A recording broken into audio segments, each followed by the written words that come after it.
If you What? need to dispose of a body, I will bring, and she crosses it out, show up with a shovel and garbage bags. I hate you. You're gonna die. I don't want to do this. And in this letter, it is apparent that the mother might have known what her son had did and was trying to cover it up. They're saying that both of the parents knew what their son did. And because of this, now they have relocated to Florida and they are having a hard time within that community. Looks like a young middle school child or something. I don't know, it just does. She wrote, "Burn after reading," in a letter to her son, Brian.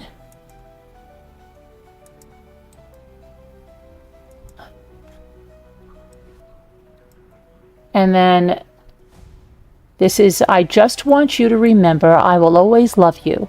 And I know you will love me. You are my boy." Let me pull this over there. "You are my boy. Nothing can make me stop loving you. Nothing will or could ever divide us. No matter what we do or where we go or what we say, we will always love each other. If you're in jail, I will bake a cake with a file in it. If you What? need to dispose of a body, I will bring," and she crosses it out, "show up with a shovel and garbage bags. What? If you fly to the moon, I will be watching the skies for your re-entry. If you say you hate my guts, I'll get new guts. Remember that love is a verb, not a noun. It's not a thing. It's not words. It is actions. Watch people's actions to know if they love you, not their words. Therefore, I am certain that neither death nor life, nor angels, nor the ruling spirits, nor things present, nor things to come, nor powers from above, nor powers from below, nothing in the entire created world can separate our love. Neither hostile powers, nor messengers of heaven, nor monarchs of earth, nothing has the power to separate us." And then she puts Romans 8:38 extended version. "Nothing can separate us, not hatred, not hunger, not homelessness, not threats, not even sin, not the thinkable or unthinkable can get between us, not time, not miles and miles and miles." Okay, and she said that the two shared a love of stories. So this is a photo of Gabby and her boyfriend's mother. This letter was written by her boyfriend's mother. And it's apparent that she knew that either Gabby was about to be murdered or was already murdered.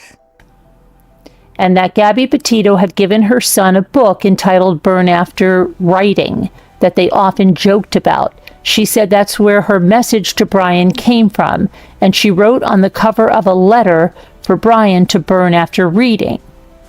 And she said, and I quote, "While I used words that seemed to have a connection with Brian's actions and his taking of Gabby's life, I never would have fathomed the events that unfolded months later between Brian and Gabby would reflect the words in my letter." She said the letter was not in her son's possession or in his backpack when he died because the FBI had the letter and I don't know why she's saying when he died. He actually killed himself. questioned the Laundrie family about it prior to the discovery of his remains. An attorney for the Petito family said that the FBI found the letter in a box in a closet in the Laundrie's house. It contained items from the van that he and Petito were traveling in. The Petito family said in a statement that they appreciated the judge's ruling, adding that she recognized the importance of the burn after reading letter as a potential source of evidence to be used at trial against the Laundries. Exactly. The letter is undated, and while Roberta Laundrie has suggested it was written before Brian Laundrie and Gabby Petito left on their trip, a reasonable inference is that it was written after Gabby Petito was murdered, and is evidence that the Laundries and attorney Stephen Bertolino were aware of Gabby Petito's demise when the statement at issue was released on September 14, 2021. I mean, to what extent are you going to protect a child or your child knowing that he kills somebody else? The parents of Brian Laundrie have been outcasts in their Florida community since their son, Brian, killed his girlfriend, Gabby Petito, in 2021. And neighbors tell the Post that the ostracization will get worse in the wake of a new Netflix docuseries about the case. "I wish them nothing but the worst," one neighbor said. "Seriously, I hope they know how much we all hate them here. I hope they know they don't have any friends." Petito's body was discovered in Grand Teton National Park on September 19th. She had been strangled by Laundrie, who had been abusive to her. Days after Petito's body was discovered, the U.S. District Court of Wyoming issued a warrant for Laundrie's arrest. His parents refused to cooperate with authorities and give any information about their son's whereabouts. A month later, Laundrie's remains were discovered in a Florida nature park alongside his backpack and notebook. He had killed himself and left behind a confession about killing Petito. The Laundrie family attorney, Stephen Bertolino, did not return the Post's phone message or email for comment. Christopher and Roberta Laundrie were unhelpful as authorities asked them questions about the Long Island native, damning new body cam footage reveals. "I have a plan," Petito, 22, allegedly told an ex-boyfriend per the documentary. "I think I want to leave him. I'm going to do it. I have to figure out when to do it." "That family destroyed her," another neighbor told the Post, "and it all happened across the street from me." Laundrie and Petito spent the summer of 2021 traveling across the western United States in a white van, documenting their adventures on YouTube. On September 1, Laundrie quietly returned alone to his parents' Northport home. "Just horrible people in my belief," he said. "It's unanimous. No one wants anything to do with them." A third neighbor, Jorge Ruiz, revealed that people throw garbage into the Laundrie's yard, including dirty diapers and dog feces, on at least 2 occasions. Some have stood on the sidewalk outside the Laundrie home and hurled insults at Roberta Laundrie as she walked from her car to her house. "Yeah, my heart breaks for her," Ruiz said sarcastically. That's what you get. That's what you get when you prolong the pain of innocent people to protect someone you know is guilty. You reap what you sow. American Murder, Gabby Petito, paints Christopher and Roberta Laundrie as being cold and distant to Petito when she began dating their son. But even worse, the docuseries spotlights the allegations that the Laundrie family stonewalled investigators and refused to help them locate Petito after she was reported missing on September 11th, 2021.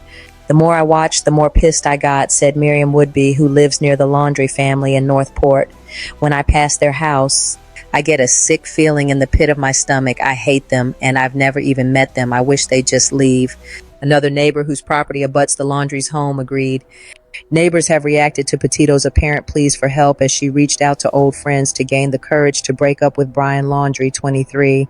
10 days later, Petito's family reported the Long Island native missing after they failed to get information from the Laundrie family. The new docuseries, which began streaming on Netflix on Monday, is stirring up angry feelings in the Laundrie's Palm Tree Line neighborhood. They hate you. You're gonna die. I don't want to do this.